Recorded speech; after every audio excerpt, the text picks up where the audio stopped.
ஸ்ரீலங்காவுக்கு இது வாழ்வா சாவா போட்டி. செமிஃபைனலுக்கு போவாங்களா அப்படிங்கிற ஒரு கேள்வி வந்திருக்குதுன்னா, இந்தியா எப்படி அகமதாபாத்தில் சவுத் ஆப்பிரிக்காவுக்கு அகேன்ஸ்டா 76 ரன்கள் வித்தியாசத்தில் தோற்றுருக்க கூடாதோ, அதே போல் இங்கிலாந்து கிட்ட ஸ்ரீலங்கா 60 ரன்கள் மேலே தோற்றுருக்க கூடாது.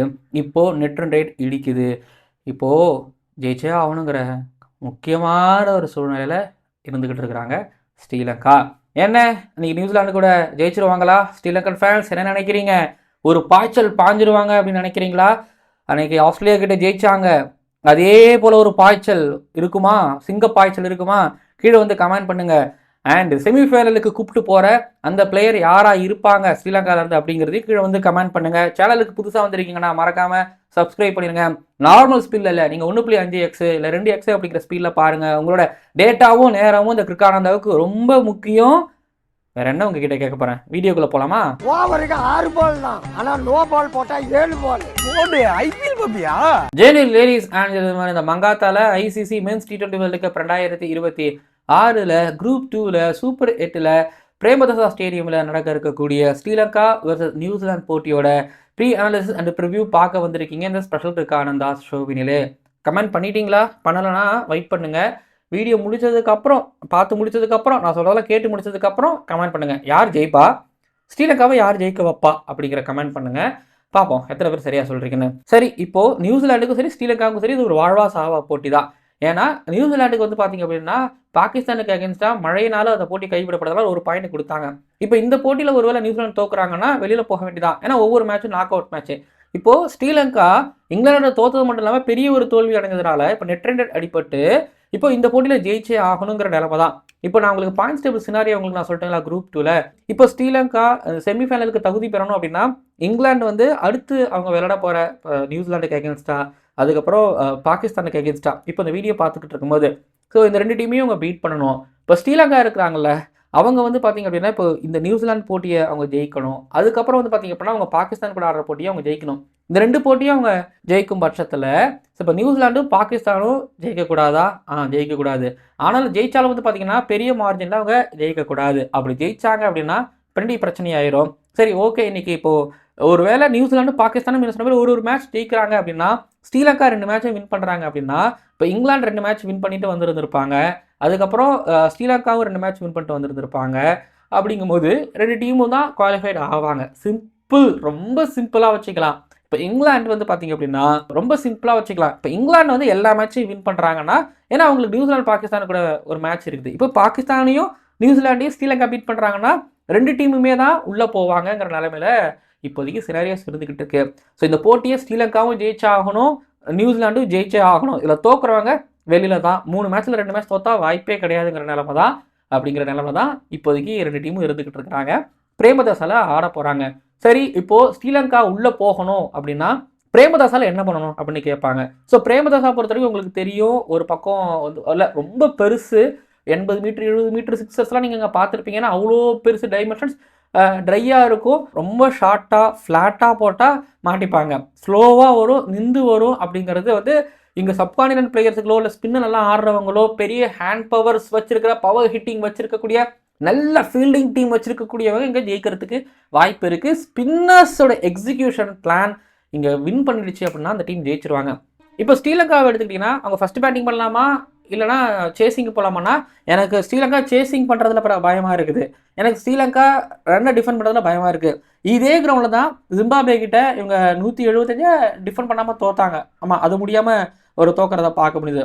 சேசிங்கில் இவங்க இந்த T20 வேர்ல்டு கப்பில் சூப்பர் 8ல் இவங்க வந்து இங்கிலாந்து தோக்கிறது எல்லாமே பல்லைகளில் தோக்கிறது எல்லாமே என்னப்பா சேசிங்லேயும் தடுமாறுறாங்க, டிஃபெண்ட் பண்ணுறதையும் கஷ்டப்படுறாங்க, யார் தான்ப்பா இவங்க அப்படின்னு இருந்தது. அப்போ ஆஸ்திரேலியா கிட்ட அப்படி சொல்கிறீங்களா? எஸ், நான் அதை அக்செப்ட் பண்ணிக்கிறேன். ஆனாலும் வந்து பார்த்திங்க அப்படின்னா எனக்கு ஸ்ரீலங்காவினாலே கொஞ்சம் ஒரு பயம் இருக்குது. ஸோ எனக்கு போன மேட்ச்சில் ஃபேன்ஸோட ரியாக்ஷன்ஸ் பார்த்தேன்.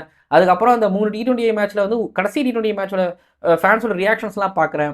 கஷ்டமாக இருக்குது. இதனால நான் ஸ்ரீலங்காவோட கிரிக்கெட்டே நான் பார்க்குறதே இல்லை. ஃபேன்ஸ் கஷ்டப்படுறதுனால பார்க்க முடியாது தலைவா. பிளேயர்ஸ் கஷ்டப்படுறது கூட நான் பார்த்துறது கூட வச்சுக்கோங்க, அதுவும் கஷ்டம்தான், கஷ்டம்தான். ஆனால் ஃபேன்ஸ் கஷ்டப்படுறதுனால பார்க்க முடியாது. இப்போது ஸ்ரீலங்கா ஃபஸ்ட் பேட்டிங்கா செகண்ட் பேட்டிங்கான்னு கேட்டிங்கன்னா ஃபிங்கர் கிராஸ்டு நல்ல பேட்டர்ஸ் எல்லாருமே. இப்போ ரத்னேகா வந்து பார்த்திங்க அப்படின்னா ஓடியில் இவரு பாரியா இப்போ ரத்னேக்கு எடுத்துக்கிட்டீங்க அப்படின்னா ஒயிட் பால்ல இவர்கிட்ட ஷார்ட்ஸ் இருக்குப்பா, ஸ்பின்ன ஆடுறாருப்பா, இவர்கிட்ட ஒரு மாதிரி அந்த பாக்ஸை யூஸ் பண்ணி ஆடுறாருப்பான்னு இருக்குது. ஆனா முக்கியமான மேட்ச்ல குசல் பெரேரா எல்லா மேட்ச்லயும் அடிக்கணும்னா இல்ல, 10 நிமிஷம் எல்லா மேட்ச்லயும் அடிக்கணும் இல்ல, மத்தவங்க ஸ்டாண்ட் அவுட் பண்ணி ஆடணும்ல. இங்க அதான் பிரச்சனை. கமில் மிஸ்ரா எதனால ஸ்குவாட்ல இப்படிங்கிற கேள்வியும் எங்க வருதுல. எப்பவுமே அந்த 6 பேர்ல 2 பேர் தான் அடிப்பாங்க, மீதி 3 பேர் அடிக்கவே மாட்டாங்க, சும்மா இருக்கிறாங்க அப்படின்னா எப்படி அந்த டீம் ஜெயிப்பாங்கன்னு சொல்லுங்க. இப்போ இன்னொன்னு சொல்றேன், இப்போ ஸ்ரீலங்கா நான் ஃபர்ஸ்ட் பேட்டிங் பண்ணணும், என்ன வேணாலும் அப்படி ஃபர்ஸ்ட் பேட்டிங் பண்ணணும். நியூசிலாண்டுக்கு இங்க வந்து புதுசு இல்லைங்களா, இவங்களுக்கு இருக்கிற அந்த வரலாறு எடுத்துக்கிட்டா கடந்த 2 வருஷத்துல வந்து ஸ்ரீலங்கா வந்து ஒரு தடவை நியூசிலாண்டுக்கு போனாங்க, அங்கே குசல் பெரேரா 100 அடிச்சது மட்டும் நல்ல விஷயம் அவங்களுக்கு. ஆனால் சீரிஸ் தோத்துருப்பாங்க. அதுலேயும் அந்த மேட்ச்ல நியூசிலாந்து பக்கத்தில் வந்திருப்பாங்க. அப்புறம் நியூசிலாந்து இங்கே ஸ்ரீலங்காவுக்கு ரெண்டு மேட்ச் ஆடினாங்க, T20 மேட்ச் 2024. ஒரு மேட்ச் லாக்கி ஃபெர்குசன் போட்டு அவங்கள துவைச்சிருப்பாரு, அவங்க ஃபாஸ்ட்ல துவைச்சிருப்பாங்க. ஒரு 2 மேட்ச்ல வின், 2 மேட்ச்ல ஒரு மேட்ச் அவங்க ஸ்ரீலங்கா வின், ஒரு மேட்ச் நியூசிலாந்து வின்னு. ஸோ இப்போ நியூசிலாந்து எடுத்துக்கிட்டீங்க அப்படின்னா இங்கே ஸ்ரீலங்காவில் ஆடின பழக்கமும் இந்த ஹியூமிடிட்டி, இந்த கண்டிஷன்ஸ் எல்லாமே ரொம்ப ரொம்ப புதுசு. பட் ஆனால் அவங்க குயிக்காக அடாப்ட் பண்ணிப்பாங்கிறதையும் நாங்கள் சொல்லிக்கிறேன். ஸோ இப்படிப்பட்ட ஒரு நியூசிலாந்து டீம் அவங்களுக்கு புதுசு இல்லையா. இப்போ இந்த T20 வேர்ல்டு கப்லையும் முழுக்க சென்னையில் மட்டுமே ஆடினாங்க. பட் பிளாக் சாயில் பிச்சஸில் வந்து பார்த்தீங்கன்னா அவங்க கஷ்டப்பட்டாங்க. அகமதாபாத் பிளாக் சாயில் ட்ரையாக தான் இருக்கும். லைட்ஸில் சவுத் ஆஃப்ரிக்கா கிட்ட தடுமாறினாங்க. ஸோ இதெல்லாமே ப்ளூ பிரிண்ட்டு. சேப்பாக்குனால முந்துன்னு பால் பவுன்ஸ் ஆகும், இங்கே சேஸ் பண்ணுறது பிரச்சனை கிடையாது. பட் இங்கே எடுத்துக்கிட்டீங்க அப்படின்னா நியூசிலாண்டை ஃபர்ஸ்ட் பேட்டிங் பண்ணா செகண்ட் பேட்டிங் பண்ணுறதுல எதில் ஸ்ரீலங்காவுக்கு பெனிஃபிட்ஸ் அப்படின்னு கேட்டிங்க அப்படின்னா செகண்ட் பேட்டிங் பண்ண வைக்கிறது தான் நியூசிலாண்டு ஸ்ரீலங்காவுக்கு ரொம்ப நல்லது. ஏன்னா ஃபர்ஸ்ட் இன்னிங்ஸில் வந்து பார்த்தீங்கன்னா பால் முத்துன்னு வரும். இப்போ துஷ்மந்தா சமீராவோட பாலம் எழுந்து நல்லா வரும்னு கூட வச்சுக்கோங்க. ஆனால் செகண்ட் இன்னிங்ஸில் துஷ்மந்தா சமீராவை நீங்கள் கட் பண்ணிட்டு கூட தாஷன் சனகா, தீக்ஷனா, அப்புறம் ஹெமந்தா, அப்புறம் இருக்கக்கூடிய ஒரு துரித் வல்லாலகே இப்படின்னு ஸ்பின்னர்ஸை இறக்கி விடலாம். ஸோ நான் என்ன சொல்லுவேன்னா ஸ்ரீலங்கா கிட்ட இருக்கக்கூடிய இந்த பவுலிங் அட்டாக் ஃபர்ஸ்ட் இன்னிங்ஸ்ல நல்லா போடுது, செகண்ட் இன்னிங்ஸ்ல நல்லா போடுது. ஆனால் பிரச்சனை இருக்குது, நான் பேசுகிறேன். பட் நியூசிலாண்டு இங்கே அவங்க டாஸ் வின் பண்ணாங்கன்னா அவங்க ஃபர்ஸ்ட் பேட்டிங் பண்ணுவாங்க. ஏன்னா ஒரு அட்வான்டேஜ் இருக்குது. இப்போது எனக்கு வந்து இவ்வளோ டார்கெட் அடிக்கலாம் கிடையாது, இங்கே டார்கெட்டை செட் பண்ணி வச்சுட்டு அதை டிஃபெண்ட் பண்ணுறது தான் இங்கே கஷ்டமாகவே இருக்குது. ஸோ அப்போது நியூசிலாந்து என்ன பண்ணுவாங்க, அவங்க கிட்ட இருக்கக்கூடிய இந்த Finn Allen, Tim Seifert, Rachin Ravindra, Mark Chapman, Glenn Phillips, Daryl Mitchell Santner, மூச்சு வாங்க இருங்க தண்ணி குடிச்சுங்க. ஏன்னா இப்போ நான் சொன்னவங்களாம் பட அடிக்கிறவங்க. ரச்சின் ரவீந்திராவுக்கு பேட்டில் பட்டுருச்சு, பட் ஒரு கேப் விழுந்துருச்சு.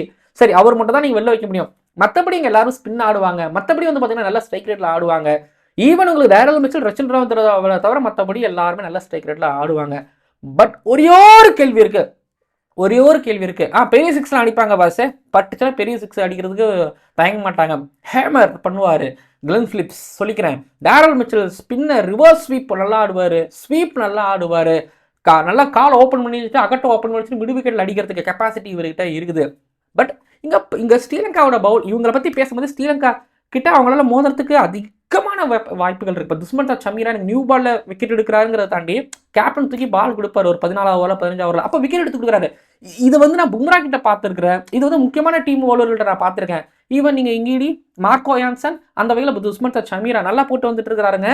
ஸோ அப்போ துஷ்மந்தா சமீரா பின்னாடி வரும்போது அந்த இடத்துல ஆடிட்டு இருக்குது டேரல் மிச்சல் சாண்டர், மார்க் சேப்மனையும் ஆடிட்டு இருப்பாங்க. அப்போ அந்த ஒரு பார்ட்னர்ஷிப்பை பிரிக்கணும். அதை மார்க்கோ யான்சன் அகமதாபாத்தில் பண்ணாரு, அதை இங்கே பண்ணணும். அண்ட் தாஷன் சனகாவோட கேப்டன்சி ரூத்லெஸ்ஸாக இருக்கணும் அந்த மேட்ச்ல. ஃபர்ஸ்ட் ஓவரே நான் தீக்ஷனா இறக்கணும். நியூ பால்ல போகிறதுக்கு ஆள் இருக்காங்க. ஃபர்ஸ்ட் ஓவர் நான் துஷ்மந்தா சமீராவோட ஆரம்பிக்கிறேங்கிறத தாண்டி தீக்ஷனா வச்சு ஆரம்பிக்கலாம், இல்லை துஷ்மந்தா சமீரா வச்சு ஆரம்பிச்சு தீக்ஷனாவை 2வது ஓவரில் கொண்டு வரலாம். அவங்க ரோடில் ஆடிட்டு குயிக்காக ஆடிட்டு வந்துட்டு இருக்காங்கிறதுனால அவங்க கொஞ்சம் ஸ்லோவாக போடும்போது அவங்களுக்கு பிரச்சனை வரலாம். ஆனால் இன்னொரு பக்கம் வந்து பார்த்தீங்க அப்படின்னா துரித் வல்லாலகேங்கிற ஒரு யங்ஸ்டர் தைரியமாக தூக்கி போடுறாரு, நல்லா போட்டிருக்காரு. ரொம்ப முக்கியமானது என்னன்னா ஸ்பின்னர்ஸோட அந்த 12 ஓவரை தாஷன் சனகா எப்படி கொண்டு வர போறாரு, எப்படி அவங்க போட போறாங்க அப்படிங்கிறதான் கேள்வியே எனக்கு. ஹெமந்தா வந்து எனக்கு விக்கெட் எடுத்துட்டு அப்படின்னு எப்போ பண்ணுவாருன்னா 40 ரன் கொடுத்துட்டு ரெண்டு விக்கெட் எடுத்துட்டு அதை பண்ணுவார். அப்போ பண்ணக்கூடாது பாஸ். எனக்கு வந்து எப்படி போடணும்னா எனக்கு நீ வந்து வனிந்தா சரங்காவுக்கு பதிலாக நீ உள்ளே வந்துருக்கிற என் ஸ்ட்ரைக் ஸ்பின்னர் எனக்கு என்ன போடணும் அதில் நீ பாதியாவது பண்ணு. எனக்கு வந்து பார்த்தோன்னா நீ 40 ரன் கொடுத்துட்டு எனக்கு அது தேவை கிடையாது. எனக்கு 2 விக்கெட் எடுத்துட்டு 24 ரன் கூட எனக்கு பிரச்சனை கிடையாது. 3 ஓவருக்கு 24 ரன் கூட பிரச்சனை கிடையாது. எனக்கு 4 ஓவர் படி நீ 40 அப்படி பண்ணும்போது தான் எனக்கு வருத்தமாக இருக்குது அப்படின்னு கேப்டன் உள்ளுக்குள்ளே நினச்சிப்பாரு. அவர்கிட்ட இருக்கக்கூடிய இன்கன்சிஸ்டன்சி பயமுறுத்துது. இந்த மாதிரியான ஸ்லோவர் பிச்சர்ஸ் தாஷன் சனகாவுக்கு நல்லாவே வரும்.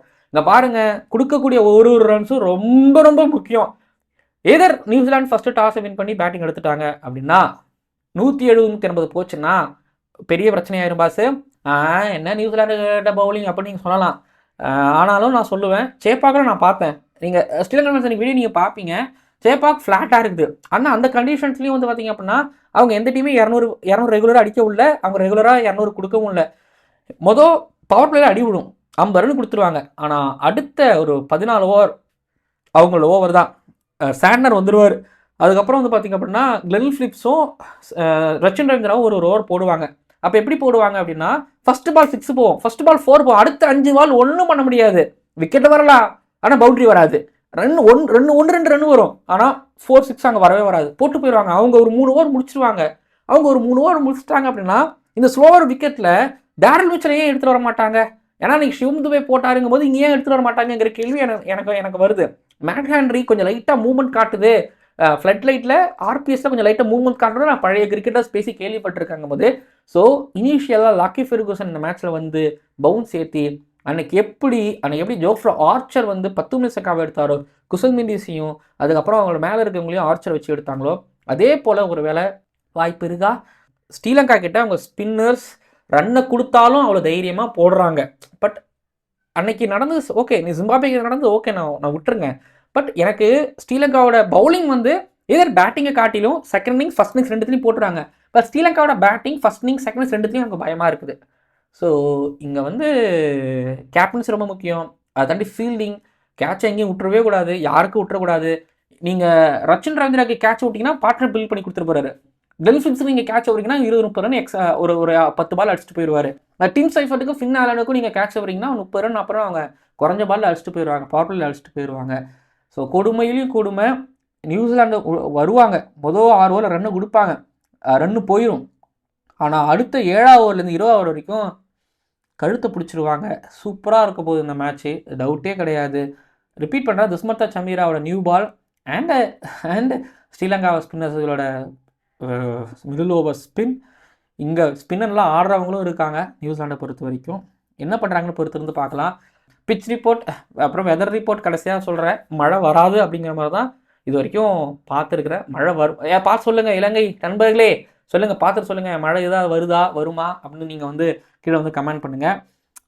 எல்லாத்தையும் என்னென்னலாம் கமெண்ட் பண்ணுறது அப்படின்னு கேட்குறீங்களா? இல்லை, கமெண்ட் பண்ணுங்கள். ஓகே, இப்போது இந்த மேட்சை பொறுத்த வரைக்கும் 10 நிமிஷங்கா அண்ட் குசல் மெண்டீஸ் ரிப்பீட் பண்ணுறேன், பின்னாடி இருக்கிறவங்கள நம்பாமல் 70 ரன் இவங்களே அடிச்சே ஆகணும். 70-80 ரன் இவங்க அடிச்சே ஆகணும்.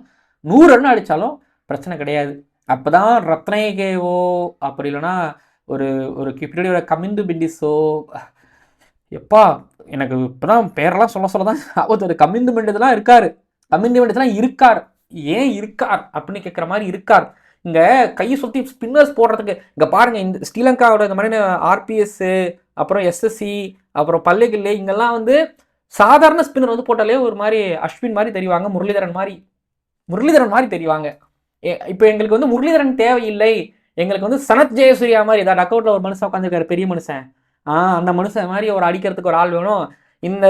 இப்போ இந்த டீமை தோத்ததை நினச்சி கவலைப்பட்டு ஒரு ட்வீட் போட்டார் சங்ககாரா அப்படிங்கிற பெரிய தலைக்கட்டு, அவர் மாதிரியும் அப்புறம் இந்தியானால அடிப்பேன், ஓட அடிப்பேன் அப்படின்னு அடிக்கிற தில்ஷானு ஜெயவர்தனை மாதிரி ஆடுறது தான் எங்களுக்கு தேவை. தயவு செஞ்சு ரத்னேகலாம் நல்ல பேட்ஸ்மேன் ரத்னேகலாம் பார்க்கும்போது தெரியுது, ஆனால் வெளியில் வரமாட்டேங்குது. கமல் மிஸ்ராவை தூக்கிட்டு குசல் பெரேராவை கொடுங்க, பொறுப்பை கொடுங்க. சரி, உங்களுக்கு வந்து ஓகே மிடில் ஆர்டரில் ரத்னேகா தான் தேவைன்னா அப்படின்னா அப்போ கமிண்டு மெண்டிஸ் எதுக்கு வச்சிருக்கீங்க? இல்லை கமிண்டு மெண்டிஸ் உங்களுக்கு வேணும், பவுலிங் போகிறதுக்கு வேணும்னா சரித்த ஸ்ரீலங்கா உள்ளே வைங்க.